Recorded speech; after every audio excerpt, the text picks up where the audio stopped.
VIP सब बर्तन धोने के लिए लाइन लगा रहता है। अब नहीं समझ क्या बोल रहे हो। जानते सर अच्छा हो कि मिट्टी का बर्तन नहीं चल रहा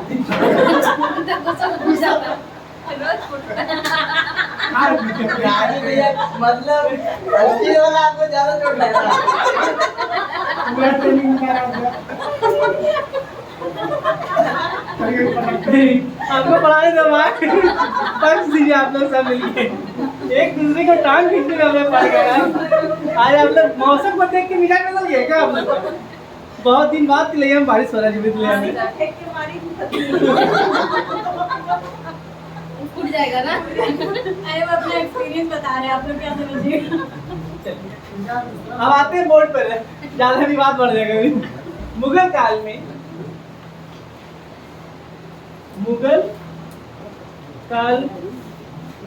में भूमि और गांव के प्रकार। मुगल काल में भूमि और गांव के प्रकार।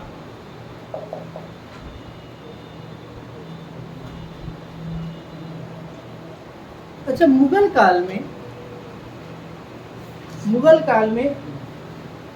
मोरलैंड का नाम सुने हैं? किसका?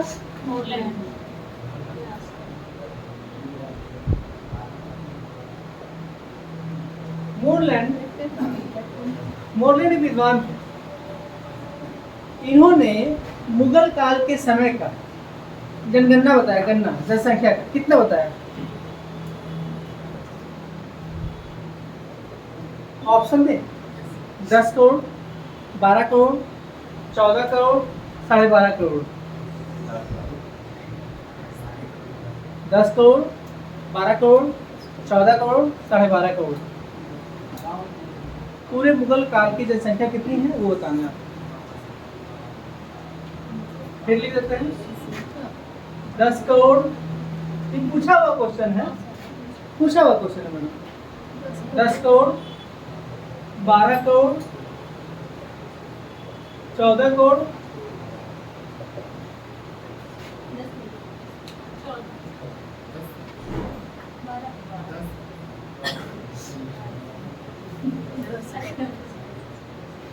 10।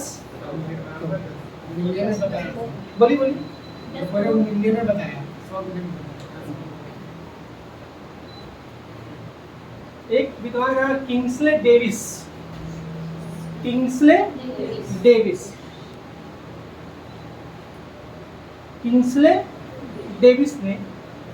ने भी मुगल काल की जनसंख्या बताई। ये दो ही लोग बताए और भी भारतीय भी है, साम्राज्य के आधार पर, क्योंकि साम्राज्य वो कुल क्षेत्रफल के हिसाब से। तो किंग्सले डेविस ने 12.5 लाख, कितना होता है? 12.5 करोड़, 12.5 करोड़ नहीं, दोनों को पूछता है, कोई क्यों नहीं, क्या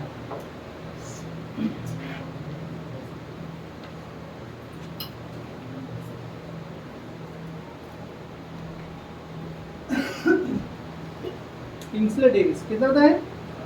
12.5। ये 12.5 बताए हैं और ये 10 करोड़। ये पूछा था तो हम जब सेट मार्क देख रहे थे तो ये दोनों क्वेश्चन पूछा हुआ मैडम कि 12.5 करोड़ किस विद्वान ने बताया और 10 करोड़ ये मुगल काल की, इसका मुगल काल की जनसंख्या के बारे में।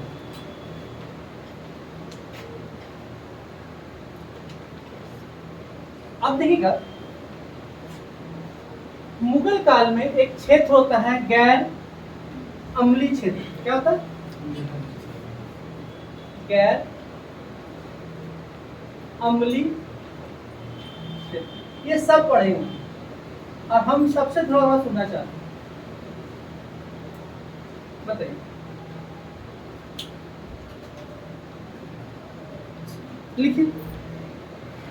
लिखिएगा। ये वो क्षेत्र होते थे, बहुत लंबा मैसेज नहीं लिखा चार बोर्ड पर। ये वो क्षेत्र होते थे जो मुगल राज्य व्यवस्था के अंतर्गत नहीं आता था। अंतर्गत मुगल राज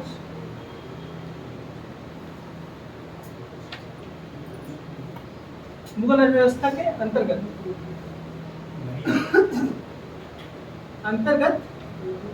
नहीं आता था।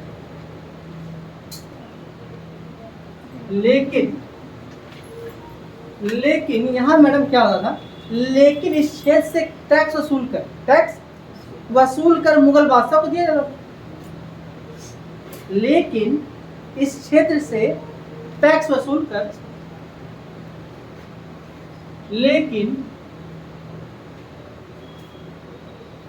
इस क्षेत्र से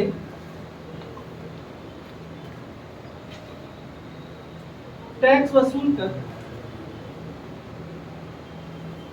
बादशाह को दिया जाता, बादशाह को दिया जाता।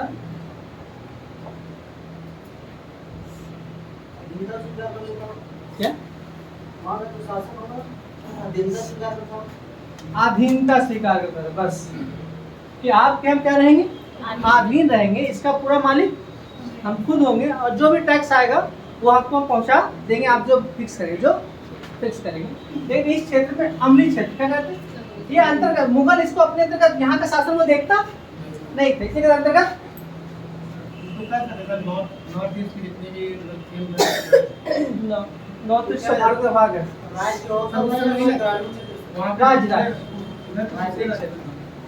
राज्य तो कहते अमली। एक होता है क्या, नान क्या होता है,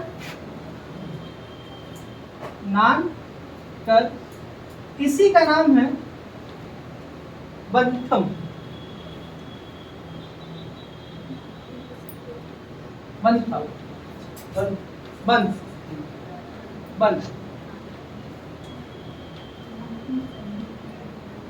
बंध नाम से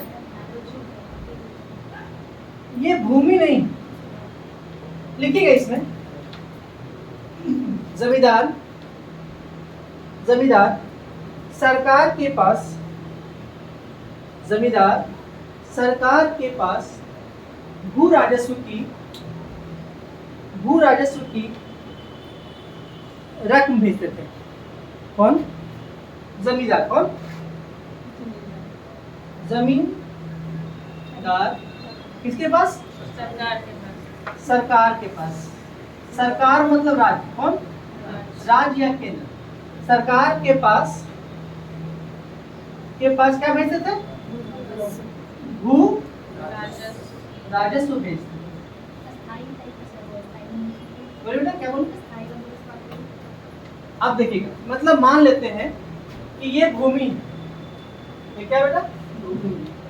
ये भूमि है। ये लाइट ज्यादा आता है ना, इसका लाइट ज्यादा आता है। ये भूमि है, मानते इसी, ये क्या है? भूमि है। और भूमि से टैक्स वसूलने के लिए रविंद्र सर को नियुक्त किया गया। ठीक है सर, आप टैक्स वसूले और आप क्या कहलाए? जमींदार। ठीक है, और जब भू राजस्व भेजे, अब टैक्स वसूल के क्या भेजे? किसके पास भेजे?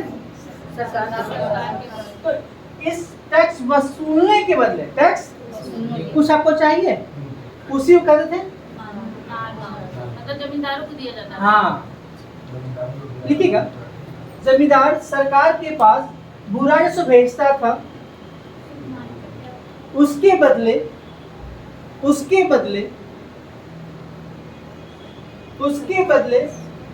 उसे राजस्व का हिस्सा मिलता था। उसके बदले उसे राजस्व का हिस्सा मिलता था, जिसे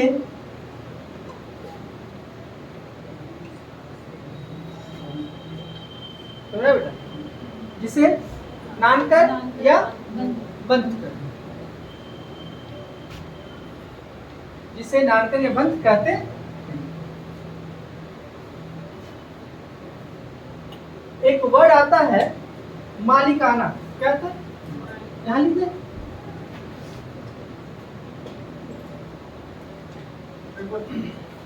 बोलिए बेटा। परसेंटेज वगैरह होगा? हाँ, मालिकाना में आएंगे 10%। नहीं, नाम 10%।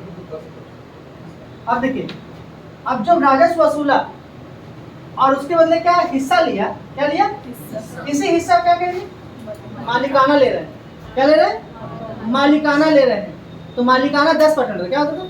लिखिएगा, लिखिएगा। कुल उपज का 10%, कुल उपज का 10% जमींदार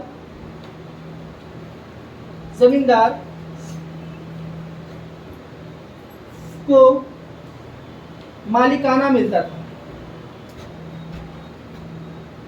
मालिकाना किसे मिलता था?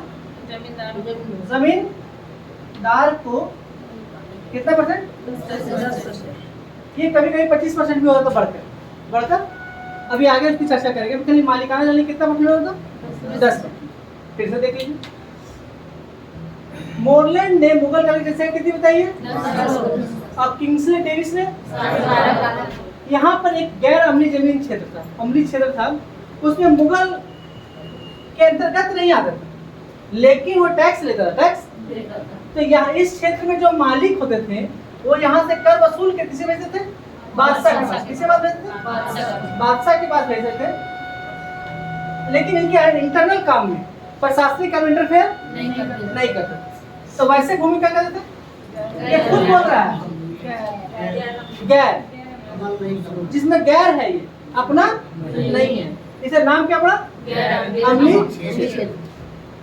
दूसरे को एक वर्ड आता है जमींदार। क्या था? जमींदार। वो आपको पढ़ना है। दो चीज, एक जागीरदार, अरे जमींदार। दो वर्ड पढ़ना है, जागीर और दूसरा जमीन। आगे पढ़ लेंगे, चर्चा कर लेंगे, ये दोनों आसान हो जाएगा। अब देखिए मैडम, जमींदार क्या करते थे कि राज्य के पास बुरा राजस्व भेजते थे, मतलब जो जमीन में उसको नियुक्त किया गया था टैक्स वसूलने के लिए, वहां से वो टैक्स वसूला। मतलब यहाँ से रविंद्र से टैक्स वसूले और टैक्स वसूल कर अपना हिस्सा रखकर, अपना हिस्सा मान ले रविंद्र को कितना दिया गया?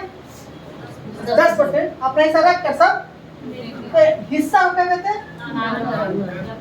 और क्योंकि उस जमीन की वो मालिक है, इस जमीन के वो मालिक रहते थे, क्योंकि टैक्स वो यही वसूलते थे, तो इसलिए इसका नाम क्या पड़ गया? मालिकाना। क्या पड़ गया? कुल उपज का तो नहीं होता होगा, जितना टैक्स वसूलता हाँ। होगा उसका 10%। तो टैक्स दो तरह से होते थे, कितने मैडम? टैक्स दो प्रकार होते थे, एक जमादामी, दूसरा हासिल। टैक्स कितने प्रकार होते थे? यहाँ लिखते मैडम, टैक्स के दो प्रकार थे। कितने? ऐसे बहुत सारे हैं, दो रूप थे। एक को कहते थे जमादामी, क्या कहते थे? और एक को कहते थे हासिल, क्या कहते थे? हासिल। जमादामी और टैक्स का दो रूप होते थे। देखिए क्या क्या? और हासिल। जमादामी क्या होता था? अनुमानित टैक्स। ध्यान सुनिएगा मैडम, जैसे ये भूमि है, क्या भूमि है, जब खेत हो रहा था, लगा हुआ था, हमने कहा कि यहाँ से हमको कितना चाहिए? 100 रुपये। कितना चाहिए? 100 रुपये। ध्यान दीजिएगा सर, रविंद्र सर, हमने कहा इस भूमि से कितना चाहिए हमको? 100 रुपये। और हम बोलकर चले गए कि सुरेंद्र सर की जमीन है, इससे हमको कितना चाहिए? 100 रुपये टैक्स के रूप में। किसके रूप में? टैक्स के रूप में। लेकिन जब हम टैक्स लेने गए तो हमको कितना मिला?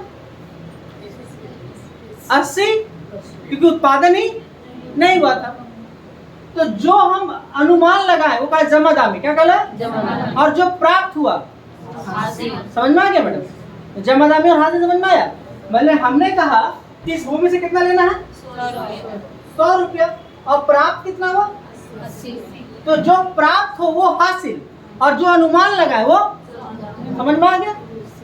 यही विवाद के कारण, इसी अंतर के कारण जहांगीर ने तिमाही, छमाही और मासिक कर देना, टैक्स लेना शुरू किया।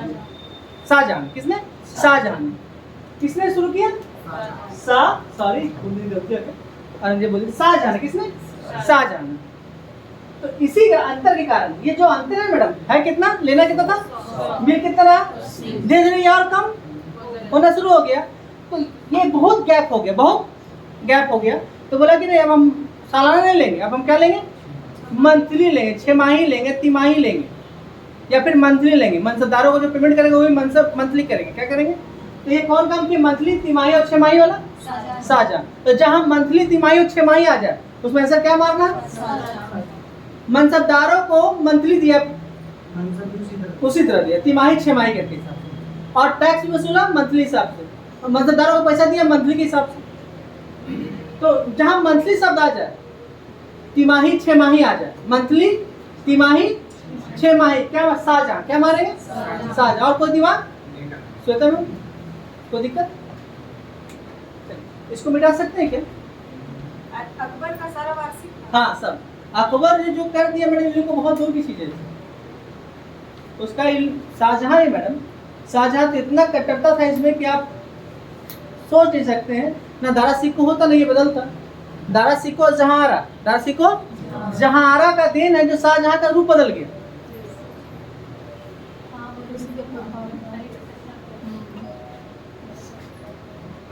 आप एक काम कर सकते हैं, हमने आपको टॉपिक में एक चीज छोड़ा जिससे बार बार क्वेश्चन पूछता है, वो है दारा सिक्को। क्या छूटा? दारा सिक्को। अगर आप लोग नहीं पढ़ेंगे फिर हमको एक दिन का क्लास उसमें पढ़ाना पड़ेगा। फिक्स है, फिक्स है, क्वेश्चन वहां से आएगा ही आएगा। अगर आप लोग पढ़ लें तो ठीक, नहीं तो आप फिर बोलेंगे, फिर वही इसी तरह एक दिन इस तरह बीच में कभी ना कभी 10 मिनट की क्लास ले लेंगे। अगर बोलेंगे तो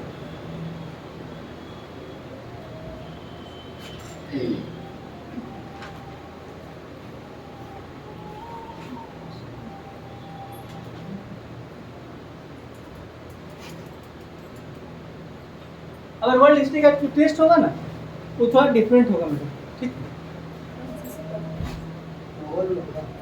नहीं, टॉपिक वाइज ही होगा, लेकिन बनाया हुआ होगा, मतलब अलग अलग होगा सब। फ्रांसीसी क्रांति ओवरऑल करते हैं।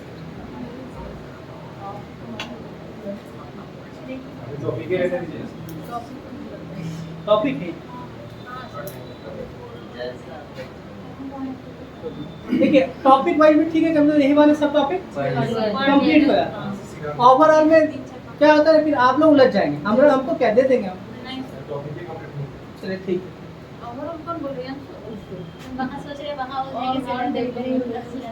अब गांव अलग अलग थे, गांव, लेकिन मुगल काल के में गांव के प्रकार, या गांव मुगल काल में गांव का विभाजन।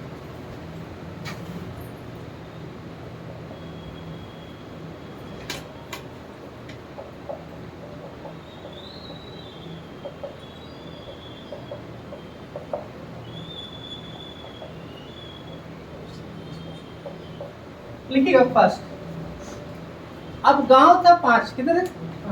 5 प्रकार के गांव। कितने प्रकार के 5 थे? पहला जो गांव था अंजू मैम, उसका नाम बहुत अच्छा है मैम, असली ग्राम। क्या है? असली ग्राम।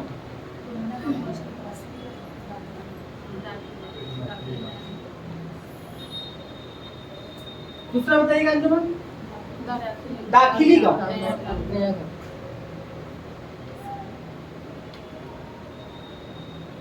अब मजा आएगा तीसरा, बताइए।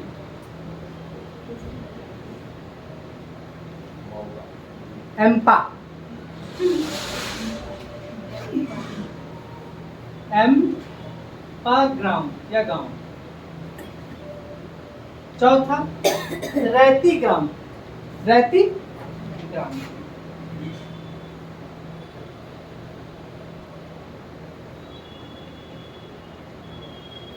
पांचवा था मैडम जमींदार ग्राम, जमीन।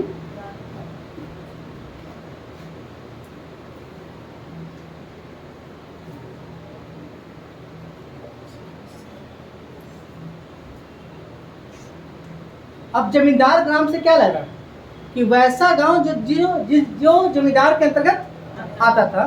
देखिएगा वैसे गांव, अच्छा ऊपर से चलिए, असली ग्राम, असली पुराने गांव का क्या कहते हैं, चलिए ऊपर से हम तो ये सब कॉमन नहीं पढ़ता। पुराना गांव, दाखिला मतलब एम्पा मतलब बता देंगे, यही क्वेश्चन पूछेगा आपसे। हाँ?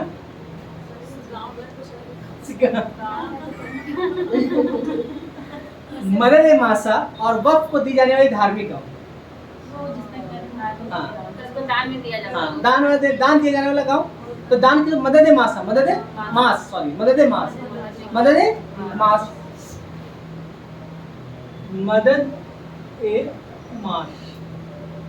या वक्फ को दिए जाने वाला गांव। आधा फा है, वक्फ मतलब होता है धार्मिक संघ बोर्ड, वक्फ बोर्ड क्या कहते हैं। रहती बहुत मजेदार है, ये भी जमींदारी का गांव था, ये भी जमींदारों का गांव था।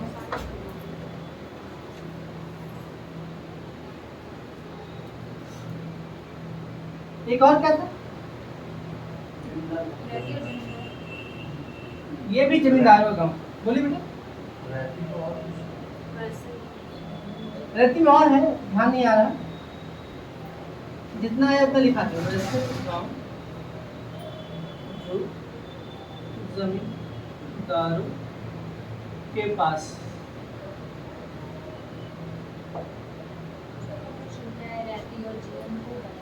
वही टाइप का कुछ होता जमींदारों के पास। यहाँ पे सबसे अच्छी बात है मैडम कि जमींदार का बहुत मतलब मुगल काल में, खास करके मुगल काल में बहुत सारा नाम है। जमींदार का मुगल काल में बहुत सारा नाम है, तो इसका अन्य नाम क्या है। अच्छा मैडम, हम लोग मराठा में एक वर्ड पढ़े देशमुख, क्या काम था?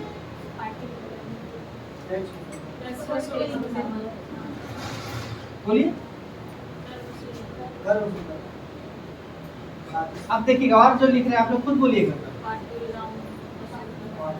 और बताइएगा। नायक, ये तीन नाम थे। अन्य नाम जमींदार का अन्य नाम कितने थे? एटीसी लिख दीजिएगा, दो नाम हम भूल रहे हैं। एटीसी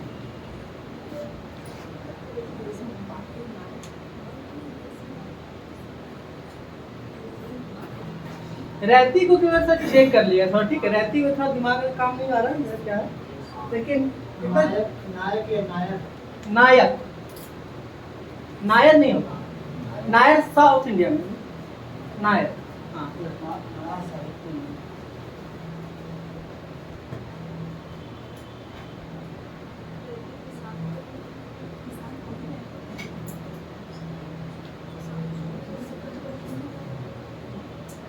इसको लेटर पीटिए,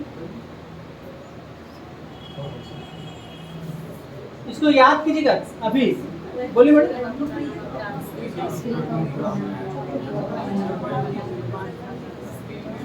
सर्च मारिए ना मैडम, राउत ऑफ फाइनल।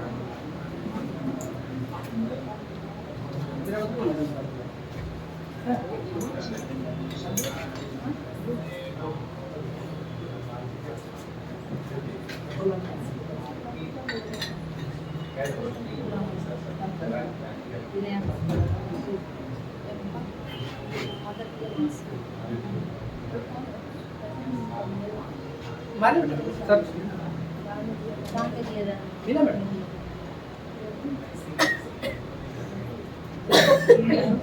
तो अंजू मैम असली गांव क्या था? श्वेता मैम, मनोरमा मैम, रहती और जमींदार अन्ना।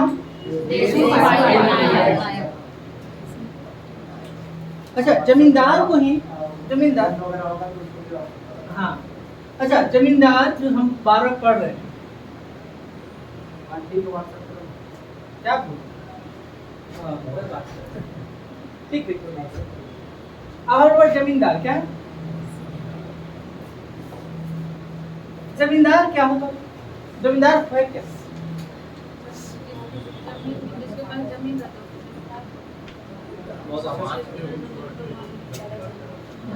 मुगल काल में मुगल से कोई उच्च है?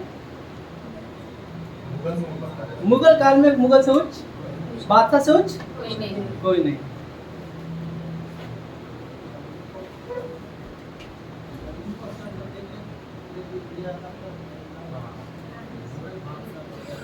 तो हमने एक वर्ड लिखा था मनसबदार, क्या लिखा था? जो उच्च अधिकारी था, उच्च अधिकारी। तो जमींदार मनसबदारों को दी जाने वाली जमादामी के बदले प्राप्त होने वाला एक भूखंड था, एक भूखंड था जिससे वो अपना राजस्व वसूलते थे, उसी को कहते जमींदार। लिखिएगा इसको बेटा, जमींदार लिखिएगा। जमींदार वो मनसबदार होते थे, जमींदार वो मनसबदार होते थे, दार होते थे जिन्हें नगद वेतन के बदले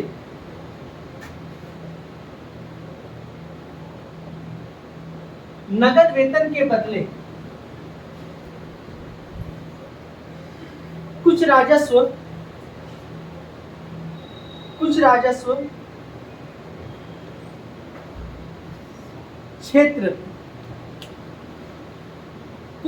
क्षेत्र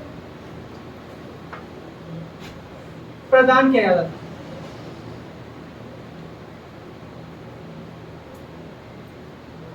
राजस्व क्षेत्र प्रदान किया जाता था। इसी राजस्व क्षेत्र को जागीर कहते थे। क्या कहते थे? जागीर।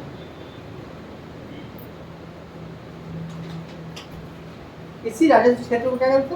जागीर। हमने कहा कि जमींदार क्या था? मनसबदार का ही एक भाग।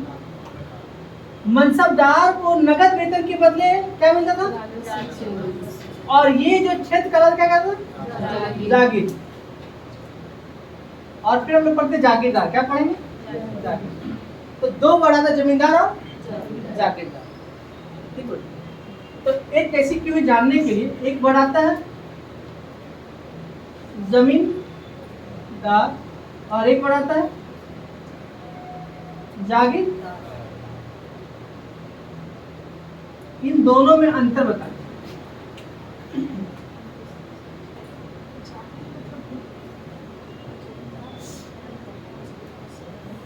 अंतर बताएं।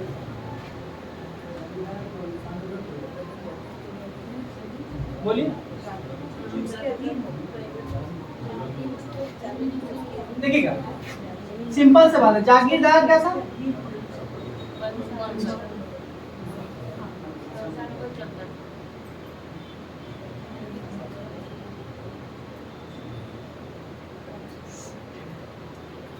मनसबदार वंशनवत था क्या? किसको मिलता था? सुना है मैडम? नाम चेंज हो गया। नाम वो क्या लिखा है मैडम? वहाँ कल हस्तांतरण हुआ था, लिखा है। तो यही बोलते इन दोनों किसका हस्तांतरण होता है? तो जो वंशनवत नहीं है उसका होगा। वंशनवत क्या है मैडम? कि हम इस जमीन के मालिक हैं, हम मालिक हैं, मेरे पुत्र मालिक होगा, पुत्र के पुत्र मालिक होगा, ये वंशनवत। ये जमीन पे उसका अधिकार छीन नहीं सकता। लेकिन हम जमींदार हैं तो आज इस जमीन में हम राजस्व वसूल रहे हैं। इस जमीन में क्या ले रहे हैं? राजस्व ले रहे हैं। तो अगले बार जमीन नहीं है कि तिलैया की जमीन मिले हमको, हो सकता है चारडी की जमीन मिल जाए, या हो सकता है रांची की जमीन मिल जाए। वहाँ जाकर वहाँ से टैक्स वसूलिए, वहाँ जाकर देखिए, और उसके बदले में हमको कुछ पैसे मिलते थे। तो जो जागीरदार होता था वो होता था, और जमींदार मनसबदार और यही आगे चल के जागीरदार और जमींदार आपको मुगल काल के पत्रों का कारण कैसे बनेगा उसकी चर्चा हम लोग नेक्स्ट ठीक है बेटा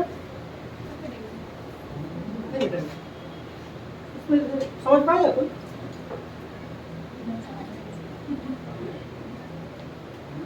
समझ पाएंगे राजेश जी इसको सर जागीरदार एक हाँ सर जागीरदार एक तरह से अस्थायी निवासी का हो जाता है। हाँ अस्थायी निवास अस्थायी निवासी। इसको हम एक अलग क्लास लेंगे मेंस के पॉइंट पे, ठीक है मैडम। ये मेंस में अक्सर ये क्वेश्चन आता है कि मुगल काल के पतन में जागीरदारी प्रथा क्या योगदान है, तो हम पूरा क्लास लेंगे इसका। खाली आपका एग्जाम खत्म हो जाए, कहीं मौका मिले हमको, ये सब टॉपिक आपको समझना चाहिए, किसी बच्चा को पढ़ाने बहुत काम आएगा। मुगल काल के कुछ टॉपिक है ना, मनसबदारी व्यवस्था, मनसबदारी व्यवस्था फुल पेज में पढ़ाने का चीज़, जैसे केवल हम कॉन्सेप्ट क्लास लें और कुछ बोर्ड को फैक्ट में लिख दें, लेकिन यहाँ तो हमको उल्टा करना है हर चीज़, और जो कॉन्सेप्ट है उसको इफेक्ट बना के हमको लिखना है। दिक्कत यहाँ पे ये आता है, मनसबदारी हुआ, जागीरदारी प्रथा हुआ, ये सब क्या है ना, फुल फ्लेज क्लास चाहिए 1-1.5 घंटे, मिनिमम 1.5 घंटे कि सुनने में भी आनंद आए, सुनने में भी आनंद। जैसे आपको एकता प्रणाली बताया था मैडम, जब 1.5 घंटे क्लास था, 1.5-2 घंटे क्लास था। एकता प्रणाली क्लास था कि आप पढ़ने के बाद फिर एकता पढ़ने का मन, कोई किताब आपको बताएगा भी, आपकी कॉपी में होगा लिखा हुआ, देखिएगा। तो उस समय क्लास था। अब है कि समय मेरे पास कम है और हम केवल परेशानी इसलिए है 18 अगस्त को लेकर, अगर 1 महीने का डेट बढ़ जाएगा ना तो काफी हो जाएगा, लेकिन बढ़ेगा नहीं चांस।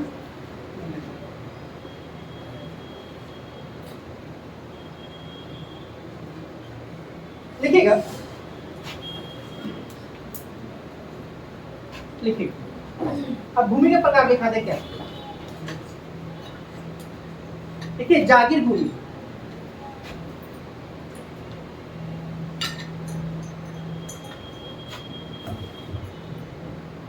जागीर भूमि। अभी जागीर का एक्सप्लेनेशन से पहले किए थे मैडम, अब आप खुद बताइए किसकी भूमि होगी, मनसबदारों की भूमि, मनसबदारों की भूमि। अभी देखिएगा अंशों एक फोटो ली होगी, उसमें देखना बेटा क्या हम फोटो लिए लिखा है, लास्ट में जागीर लिखे थे, यहाँ है मैडम, मनसबदारों की। और क्या है इसमें, तो ये भूमि कैसे मिलता था मैडम, हम केवल जानना चाहते हैं, अभी डायग्राम जस्ट बनाया।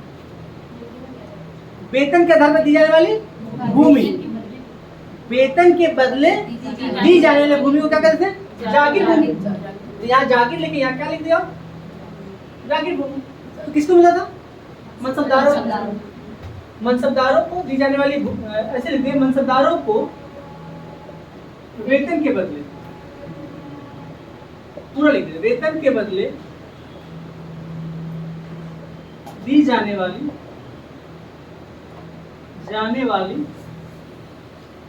भूमि, पूरा लिखा कीजिए, याद रहे।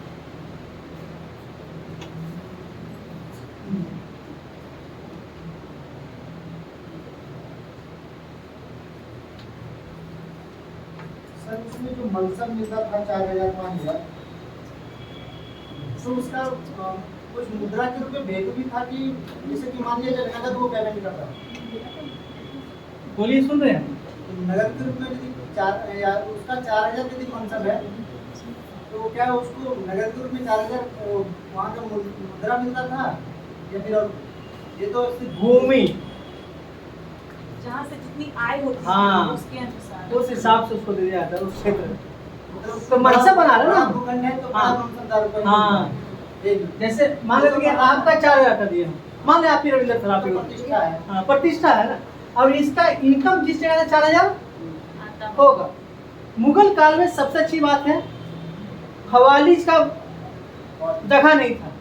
खवालिज मतलब होता अतिरिक्त पैसा, अतिरिक्त आय, अतिरिक्त। मुगल काल की इसकी व्यवस्था, दिल्ली सल्तनत में ये व्यवस्था थी कि आपको हम 400 का एकता दिए, 4,000 का एकता दिए, तो वहाँ जरूरी है कि 4,000 एकता हो। जैसे एकता में क्या प्रॉब्लम था कि एकता में क्या था कि हम 4000 दिए एकता आपको, तो ये एकता में जरूरी नहीं कि 4000 आए, इसमें 5000 भी आ सकता है या 3000 भी आ सकता है। कम वैसे होता नहीं था, लेकिन कभी कभी कुछ मान ली विपत्ति विपरीत परिस्थिति में मनसबदारी या जमींदारी व्यवस्था में, जागीरदारी व्यवस्था में सबसे बड़ा प्लस पॉइंट मुगलों का ये था कि फवाजिल का गुंजाइश नहीं, मतलब जितना आपका वेतन है उससे हम 1 रुपया ज्यादा नहीं।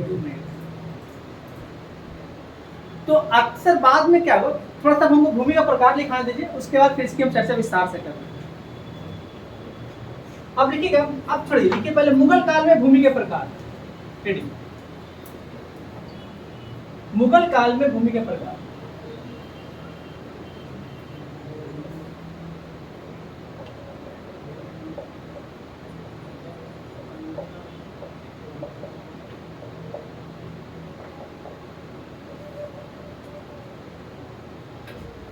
मुगल काल में भूमि के प्रकार। अब देखिए,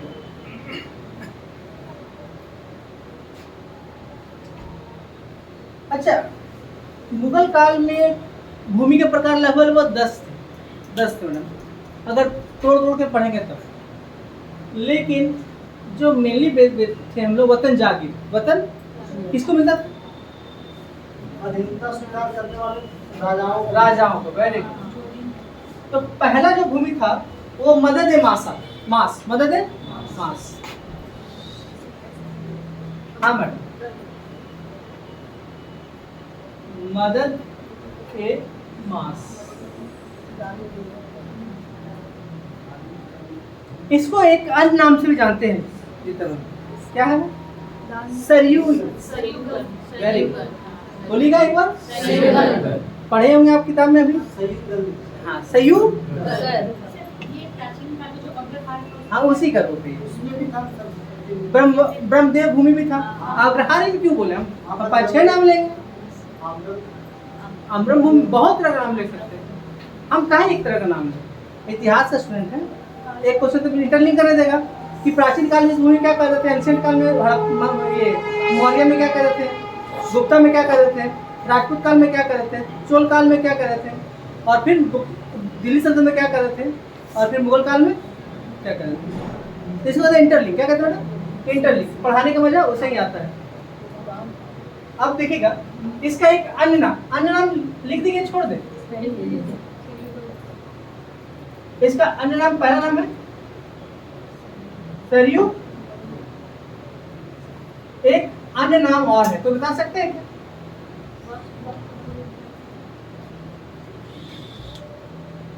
एम से नाम।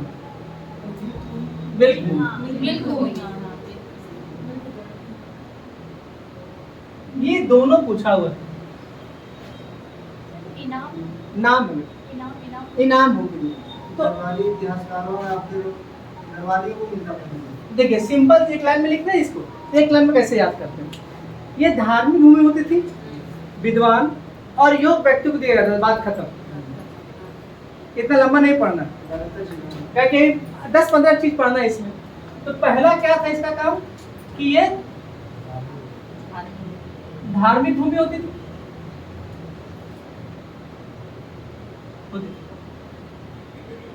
चलिए, होती थी लिखी।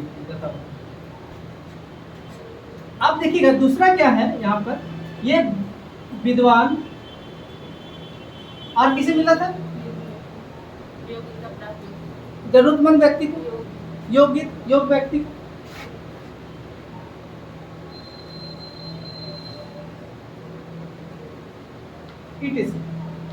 यहाँ जो सबसे इंपॉर्टेंट बात है मैडम, आप लोग बोले कर लिया जाता था कि नहीं? कर भी नहीं, वंशानुगत भी था, दोनों चीज था, याद रखिएगा मैडम। ये 2 चीज याद रखिएगा, कर प्लस वंशानुगत। हाँ, धार्मिक क्षेत्र। जैसे मान लीजिए कोई मैडम धर्म के क्षेत्र में काम कर रहा है, तो वो उसके बेटे उसी क्षेत्र में काम करने लगा, तो वो भूमि उसको, तो 2 बात लिखेगा यहाँ। पहले क्या लिखेंगे? कर मुक्त। दूसरा क्या लिखेंगे?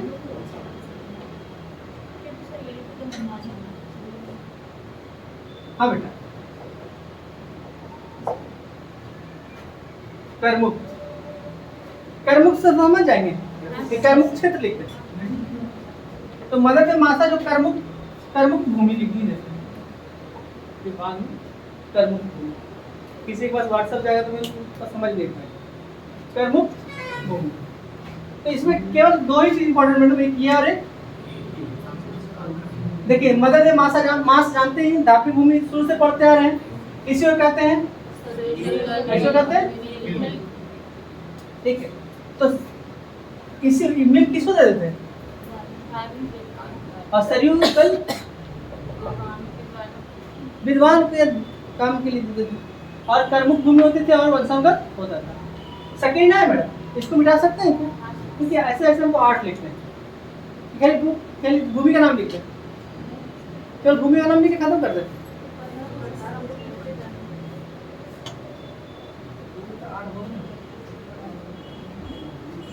लिखिएगा वक्फ भूमि,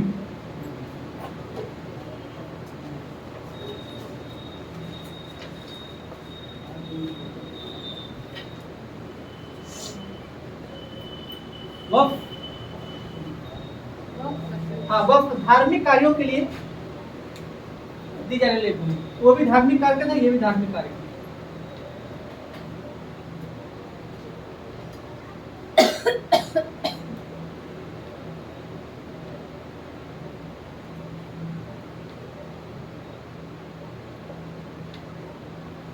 रेट दिख रहा है क्या पीछे से, रेट दिख रहा है, रेट ना मस्जिद वगैरह को देता होगा।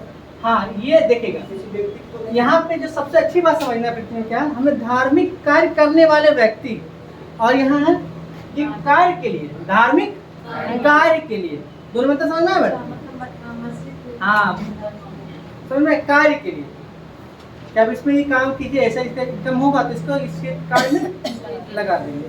तो वो धार्मिक, हम धार्मिक व्यक्ति हैं, तो हमको कौन जमीन मिलेगा, लेकिन हमको मस्जिद मजार बनाना है तो अब ये भूल मिली। मदरसे मास में ये किसी के पास वो बच्चियों के विवाह के लिए है, लड़कियों के विवाह के लिए सब जरूरतमंद, यहाँ वर्ड ही है सरयुगर या मिल्क, जरूरतमंद लिखे हम, क्या लिखे, जरूरतमंद किसी व्यक्ति को, लेकिन वो मुस्लिम है, जरूरतमंद किसी व्यक्ति को मदद मास मिलेगा, या सरयुगर मिलेगा, या मिल्क मिलेगा, हाँ गरीब, जरूरतमंद गरीबों को मिलने वाली भूमि कहते हैं मदद, खुद बोल रहा है मदद मास, ये खुद बोल रहा है मैडम। देखिए कुछ चीज हम इसलिए एक्सप्लेन नहीं कर चाहते हैं कि सब चीज शब्दों में छुपा हुआ, या खुद बोलते हैं सरयुगर, देखिए हमको एक्सप्लेन करना चाहिए सरयुगर और मिल्क, सरयुगर और मिल्क, वो वंशानुगत होता था, टैक्स फ्री होते थे, लेकिन ये खुद मिल रहा है मदद मास भूमि।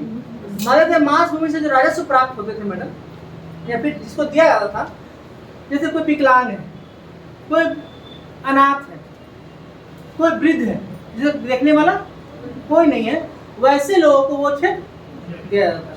इसी को कहते हैं मिल्क भूमि, सरयुगल भूमि, या मदद मास भूमि, ठीक है मैडम। और यहाँ एक वर्ड खाली याद रखिए मैडम, इसे को केवल अंडरलाइन करना है। तीसरा एक भूमि आता था वतन जागिर, क्या आता था,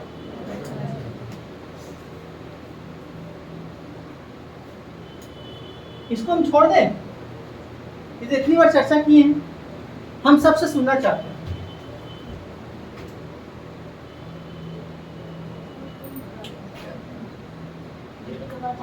हमने राधा को भी दी थी सिर्फ राधू द्वारा, क्या सर, स्टार्टिंग में सिर्फ राधू द्वारा के लिए था, बाद में सबके लिए हो जाएगा।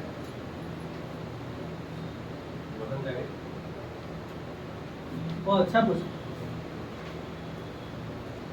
हम लिखने कुछ चाह रहे थे, आपके क्वेश्चन के कारण हम लिख दिए कुछ, इसी दोनों में आपका सारा जवाब है। वतन जागिर और अल्तम अल्तमगा क्या है, अल्तमगा भूमि, हाँ अल्तमगा भूमि। वतन जागिर और अल्तमगा भूमि में क्या अंतर, और अभी आपको नहीं है तो अभी बुक खोलिए, आप प्रैक्टिस मारोगे दोनों क्वेश्चन होंगे। ठीक है बेटा। इस जमीन को पहली बार जहांगीर ने लाया। किसने लाया? जहांगीर ने लाया। Very good. अब देखिएगा, अब हम सुंदर सर का नाम लिख रहे हैं, अब सर आप ही देखिएगा बोर्ड पर। वतन जागीर जमींदारों को उनके क्षेत्र, राजपूतों को उनके क्षेत्र में हराने के बाद वहीं के उनको सौंप दिया जाता था, और वेतन के बदले उनकी भूमि उन्हीं को सौंप दिया। मैडम तो कहते हैं वतन जागीर। तो यहाँ केवल राजपूतों से संबंधित नहीं है, यहाँ किसी को भी, किसी अन्य को भी, अगर उसमें से कोई मुस्लिम है उनको भी अगर हरा दिए और हराने के बाद मैडम उनको वही जमीन वापस कर दिए, उनकी जमीन को ही हम तो कहते हैं वतन जागीर। इसमें राजपूत या अन्य लोग को उनके जमीन ही वेतन के बदले दी जाती थी, जिसे वतन जागीर कहते। तो जहांगीर ने ये मुसलमानों के लिए लाया। किसके लिए लाया मैडम? यहां देखिएगा मैडम, जहांगीर ने किसके लिए लाया? मुस्लिमों के लिए। मुस्लिमों के लिए। अब मुस्लिमों में से अगर कोई राजा है और उससे हम उसके अधिकार छीन लिए और वो मेरी अधीनता स्वीकार कर ली, तो उसके बदले में उसका जमीन हम वापस कर दें। तो इसके बदले लिखते हैं कि वतन जागीर के समान, वतन जागीर के तरह। समझ में आया मैडम? नहीं, ये राजपूत को केवल मुस्लिम को, तमगा जमीन केवल मुस्लिम, ये मुस्लिम धार्मिक व्यक्ति को, मुस्लिम धार्मिक व्यक्ति। तो उसमें सर 67 में लिखा है, 1567 में कि हिंदुओं से 2.5% दिया था, उससे 5%। ये बाद में थोड़ा सा आया है उसका। एक आता है खालसा भूमि। क्या आता है?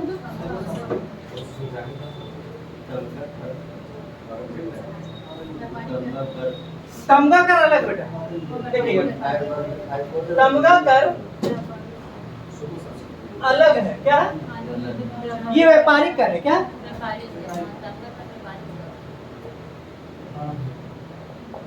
और इस कर को माफ करने वाला कौन थे? जहांगीर ने इस कर को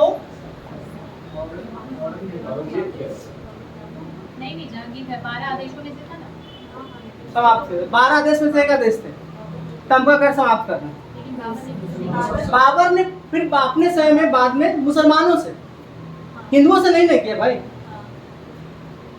और ये हिंदू मुस्लिम नहीं देखा।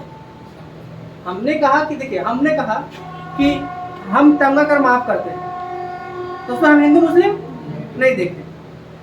आप बोले कि हम भी तमगा कर माफ करेंगे, लेकिन केवल मुसलमानों को, हिंदुओं को नहीं। पहले तो 2.5% रखा, हिंदू से 5%, मुसलमानों से 2.5%, और कुछ दिन बाद 2.5% भी, तो केवल मुसलमानों से। जहांगीर हिंदू मुस्लिम नहीं देखा, वो दोनों को। तो हम किसका नाम लें बताइए? जहांगीर।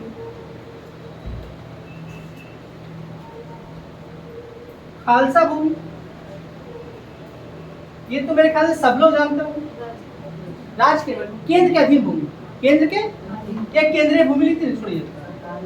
हाँ, सरकारी भूमि लिख दीजिए, कोई दिक्कत नहीं। सरकारी भूमि लिख सकते हैं, या केंद्रीय भूमि, या राजा का व्यक्तिगत भूमि। बादशाह लिख देना, राजा सही नहीं रहेगा। बादशाह का व्यक्तिगत भूमि, बादशाह का व्यक्तिगत भूमि। एक भूमि आता है बाकी भूमि। क्या आता था? कुछ छूट रहा है क्या? लिखेंगे इसको, उठा सकते हैं इधर के।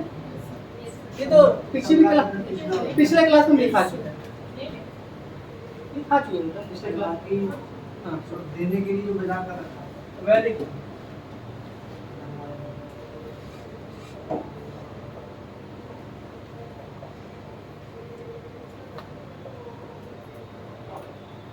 बाकी क्या आप देखिए मैडम, ये ना खालसा में है ना किसी मंदबदार के पास है। ये भूमि क्या है मैडम? देखिए मैडम, अब थोड़ा समझने की कोशिश करते हैं हम लोग कि ये एक भूमि है। क्या है?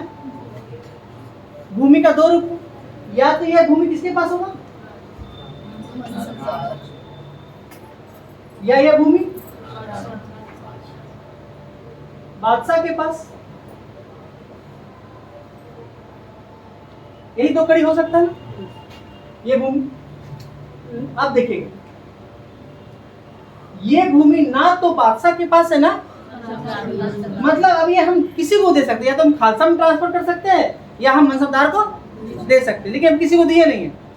ये रिजर्व में, क्या रिजर्व में आरक्षित भूमि, ये रिजर्व कहते हैं, इंग्लिश में कहते हैं रिजर्व भूमि। मतलब अगर बादशाह को जरूरत है तो ट्रांसफर कहाँ कर देंगे, खालसा भूमि में। अगर कोई नया जमींदार मिल गया, मनसबदार मिल गया, तो उसको वहां ट्रांसफर कर देंगे। तो जो अभी ना खालसा भूमि के अंतर्गत है ना मनसबदार भूमि के अंतर्गत है, वैसे भूमि क्या कहते हैं, लिख लीजिएगा वैसी भूमि, इसको मिटाते हैं, यही लिखते हैं, वैसी भूमि जो ना तो खालसा में शामिल है और ना ही मनसबदारों को दिया गया, मनसबदारों को दिया।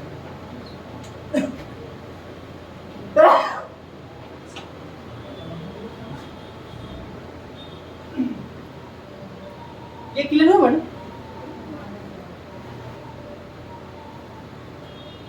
और कोई भूमि बचा है क्या? अच्छा, और साथ वाले हैं, सही हुआ। मोकास, मोकास भूमि, ये बहुत आसान है, तो बता सकते हैं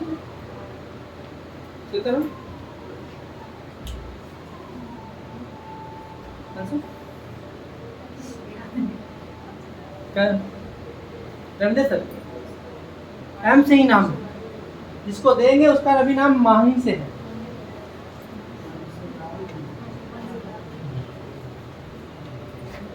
बोलिए सर।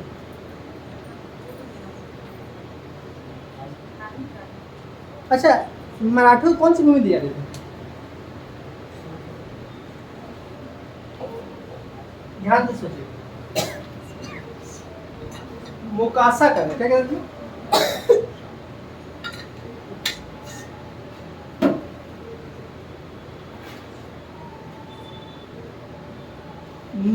ये मुगल काल में मराठों को दी जाने वाली भूमि को मोकासा भूमि कहते हैं। हाँ, समझ में आया मैडम? आपको हम शिवाजी के प्रशासन में पढ़ाए थे, ठीक है मैडम? 2566-63 अभी आपको याद हुए, 2566-63 सब, इसको सबको समेटना मैडम, एंट्री समेटना है आपको, मॉडर्न समेटना है, मिडाइवल भी और वर्ल्ड भी। तो हमको पता है बहुत पहले, मेरा पहला क्लास था, लगता है दूसरा तीसरा क्लास था वो ना मैडम, ठीक है? तो देखिए मैडम, कुछ नहीं है, हमने कहा ना कि सब चीज़ प्रैक्टिस का चीज़ है, सब चीज़। और हम ये भी दावा करते हैं कि ऑप्शन आएगा तो आप गलत भी नहीं करें, कि इतना प्रैक्टिस कर चुके हैं ना उस चीज़ को आप लोग कि कभी सवाल ही नहीं गलती होगा। केवल एक कमी बस रह गई हम में कसक, जो कभी कभी नहीं लगता है कि एक शिक्षक होने के नाते, एक मार्गदर्शक होने के नाते लगता है कि हम थोड़ा सा और प्रैक्टिस क्वेश्चन बैंक को और करवा सकते। जो मेरे पास अपने पास मेरी एबिलिटी है उसका हम आपको 10% नहीं क्वेश्चन बैंक दिए हैं। जैसे मेरे वर्ल्ड हिस्ट्री का क्वेश्चन देखिएगा तो मन खुश हो जाएगा, ठीक है? अभी तक तो आप सबके पास सब चीज़ रहा है, अब कुछ अपने मेरा अपना अंदर कैसे निकलना चाहिए, तो वो हम बचा बचा के कुछ रखे थे कि डेट आने के बाद, तो अपडेट का इंतजार करेंगे तो बहुत लंबा हो जाएगा, बहुत लंबा चल जाएगा। लेकिन हम पहले टॉपिक वाइज पूरा पढ़ लेते हैं, 2-4 टॉपिक बचा हुआ मेन में। तो कल क्या है, कल तो 150 क्वेश्चन लेंगे ना, और कल लाइट भी नहीं रहेगा मैडम। लेकिन दिन में हो जाएगा 2 घंटा तो चल जाएगा तो नहीं एग्जाम में नहीं तो दिन में थोड़ा सा ले आप देखिए आप मेरे ख्याल से कटेगा मतलब 10 बजे 10-11 बजे और 10 रात में 10 बजे पहले आएगा भी नहीं। एक पंखा से चल जाएगा काम। तो बाकी देखिए रात भर चार्ज होगा ना, हाँ। दिन भर भी चार्ज होगा। थोड़ा सा अभी भी पाई देख कर पाई देख अभी ही भर। कल बाकी लोगों का छुट्टी रहेगी। हाँ सबका छुट्टी कर हाँ, दो। तो चल जाएगा। चल जाएगा ना। हाँ, सब चल जाएगा 2 घंटा तो मराठों को देने ले दूंगी।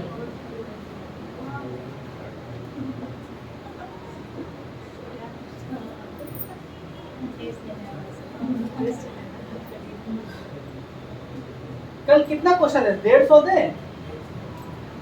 150 से भी कम नहीं होगा।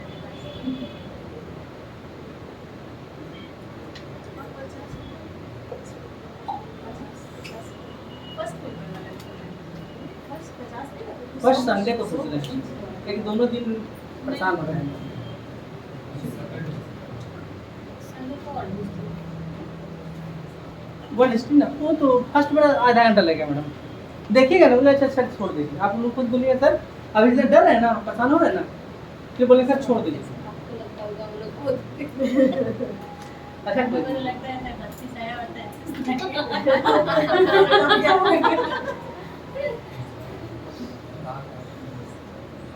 देखिएगा, ये भूमि अमीरों को दी जाती थी। किसे देती थी?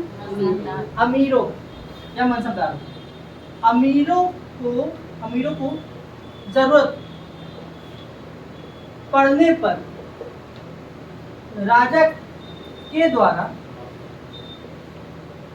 दी जाने वाली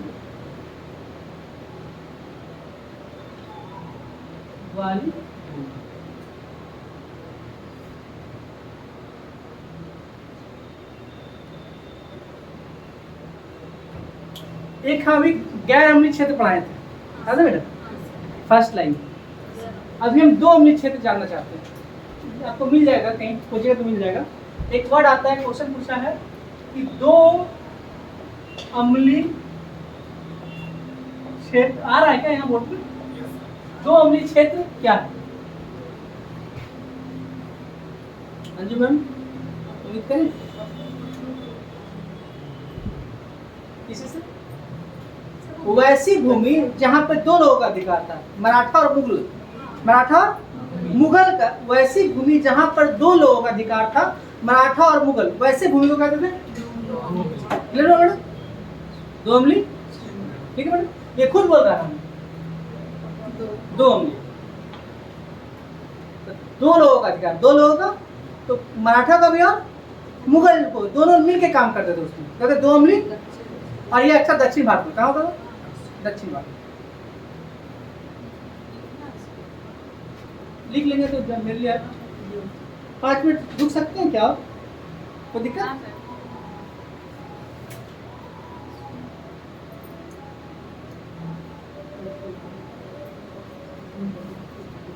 नोट भी लिखे।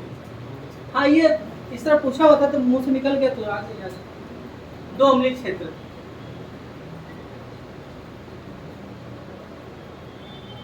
2 अम्लीय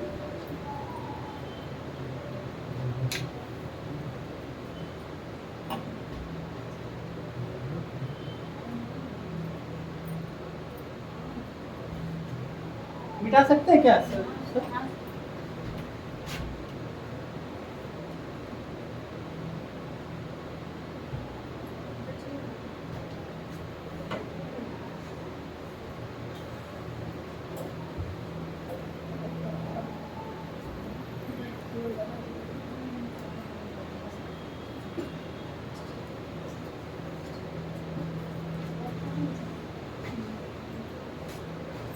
अच्छा, मुगल काल में राजस्व का स्रोत क्या था? कल हम पढ़ाए थे। उसी में से कुछ थोड़ा सा छूट गया, उसको यहाँ समझ सकते हैं क्या जल्दी में? तो आपने याद दिलाया नहीं, लेकिन हम जब कल हम देख रहे थे लगा कि हमको वो चीज़ छूट गया है, और वो छूट जाएगा तो बहुत बड़ा मिस्टेक हो जाएगा। फिर हमने बोला चलो क्यों ना उसको 8 मिनट में ख़त्म हो जाएगा, 5वीं क्लास स्टार्ट। तो हेडिंग दीजिएगा, देखिएगा ब्लैक नहीं है,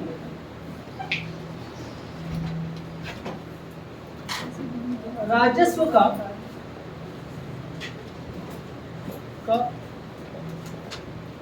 अन्य स्रोत सामने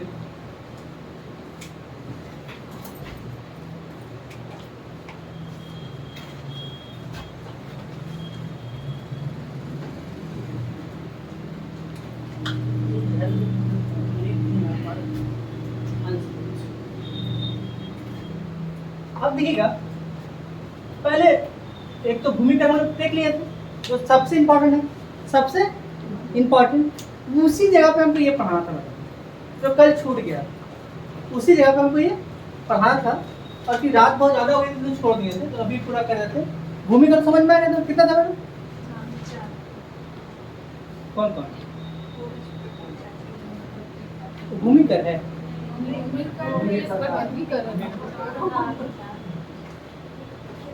भूमिकर जो टैक्स लिया था सर्वाधिक किससे लिया था? भूमिकर से। तो क्या केवल भूमिकर से सरकार का खर्च चल जाता था? तो इसे बोले यहाँ अन्य स्रोत, कोई और होगा ना? तो अन्य स्रोत में था, पहला था जजिया,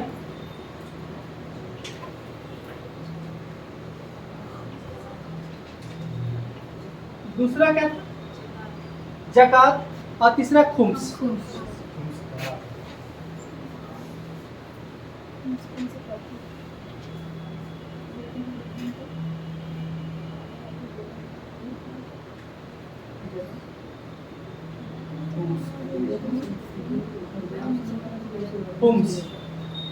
चौथा क्या बोले? जी नहीं, खराज नहीं था मुगल काल में, ठीक है।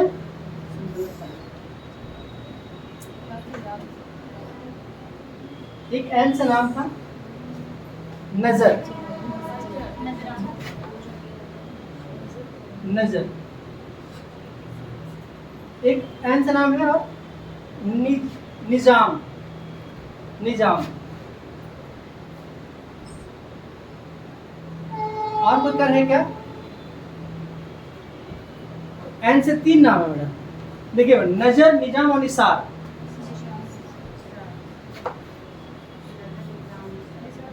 एक साथ जानबूझ के लिखे मैडम कि आपको याद करने में आसान हो।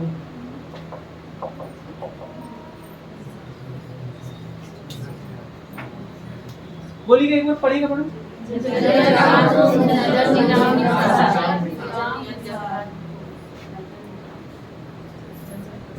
हम जजिया के बारे में आज आप लोग सुनना चाहते हैं, क्योंकि जजिया हम पढ़ा चुके हैं।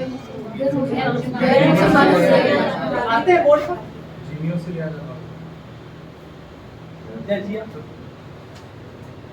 पहले फर्स्ट वर्ड क्या होगा?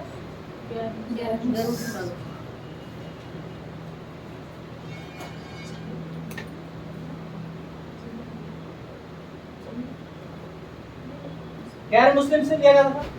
गैर मुस्लिम मतलब हिंदू, बौद्ध और जैन, 3 लोग, हिंदू, बौद्ध और जैन। नेक्स्ट पॉइंट क्या था बड़े इसमें कि क्योंकि मुगल काल की चर्चा कर रहे हैं तो हम 1564 में इसे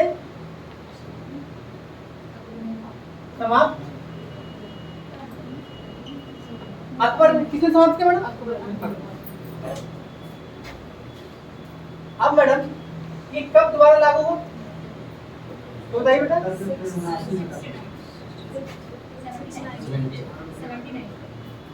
29 में पुनः हटा देंगे, 70 में दोबारा लगा। Very good, very good. 73 में अकबर ने, किसने? ये अकबर का काम था, पुनः लागू किए। और जो लागू किया था क्या था? अब्दुल नबी के कहने पे, के कहने पर, ठीक है। लेकिन 1579 में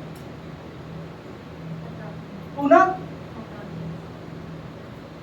समाप्त कर दिया, पुनः समाप्त कर दिया। 100 साल बाद आया था। अब इसके बाद ठीक 100 साल बाद में ये तीनों काम किसका था? अकबर का। अकबर के समय। पर औरंगजेब ने पुनः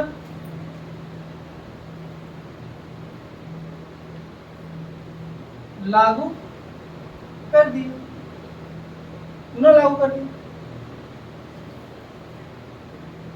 अब 1713 में नहीं बेटा, मोहम्मद तरक्की फिरोज तुगलक, फारूक सियर,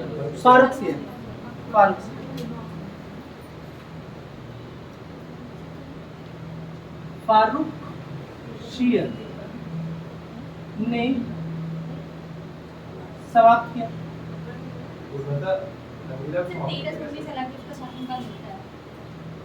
किसका? अभी तो पार्टी शुरू हुई। हाँ, आंशिक रूप से समाप्त किया। 1720 में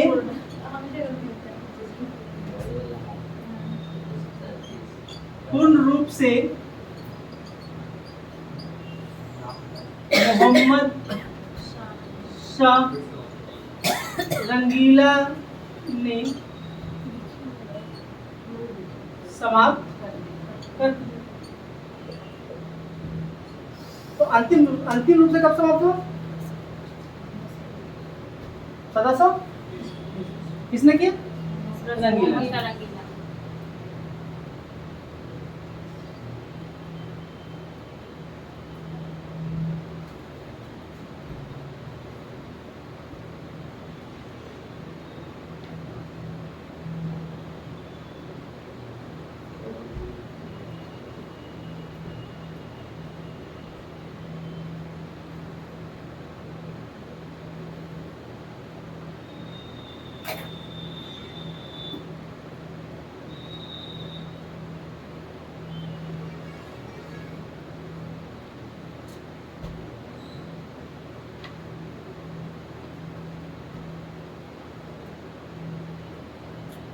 तो चल जाएगा मोबाइल में, आगे बढ़े।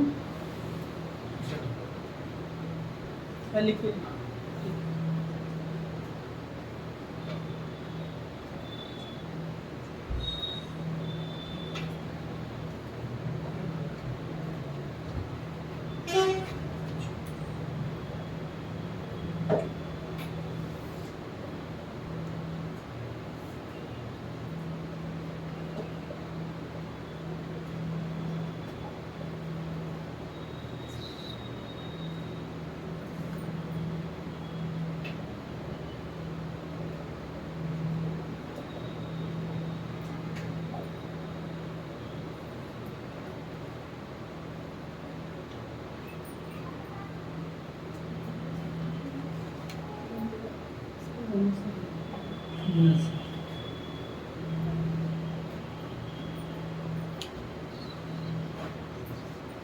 ज़कात में धार्मिक का था सर।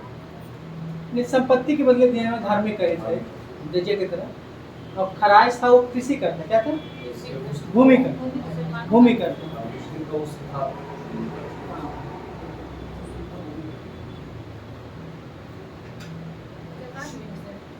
हाँ, ये भी धार्मिक है। ये धार्मिक कर मुसलमानों से ले रहे हैं। हाँ, उस संपत्ति का 2.5%। नजर लिखिएगा, इधर हो क्या मैडम? लिखिएगा, बादशाह को दिए जाने वाला नगद पेश, हाँ भेंट, बादशाह को दिया जाने वाला नगद भेंट, बादशाह को दिए जाने वाला नगद भेंट। निजाम क्या होता था?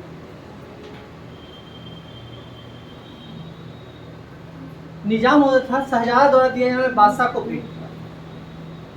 शहजादा द्वारा, शहजादा मतलब राजकुमार, युवराज।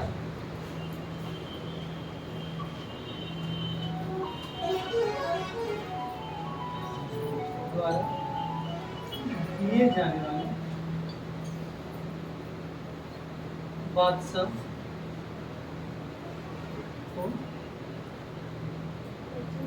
एक मिसाल क्या हो जाएगा? अमीरों द्वारा दिए जाने वाले बादशाह को भेंट। ठीक,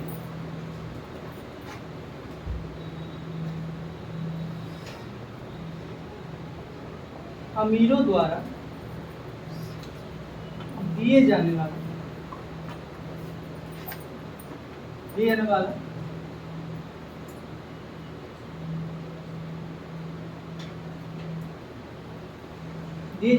द्वारा दिए जाने वाले बादशाह को भेंट।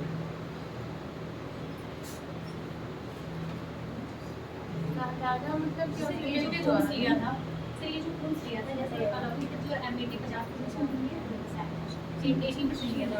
देखिए शहजादा द्वारा कुछ भेंट दे, मान लिया जाए कि जिस प्रांत में वो है काम, उसको युवराज बनाएंगे। ठीक बेटा, उस प्रांत में अथा संपत्ति प्राप्त हो या कुछ बेशकीमती चीज प्राप्त हो, जो अपने पिता को उपहार दे, जब वो उपहार दे देते हैं तो क्या कहते हैं? निजाम। जब अमीर द्वारा दिया जाए तो, और बादशाह को दिए जाने वाले नगद भेंट, कोई भी भेंट कॉमन व्यक्ति थे, कॉमन, तो क्या कहते थे? नजराना दे रहे, नजराना, नजर से नजराना, नजर से नजराना, नजराना दे रहे।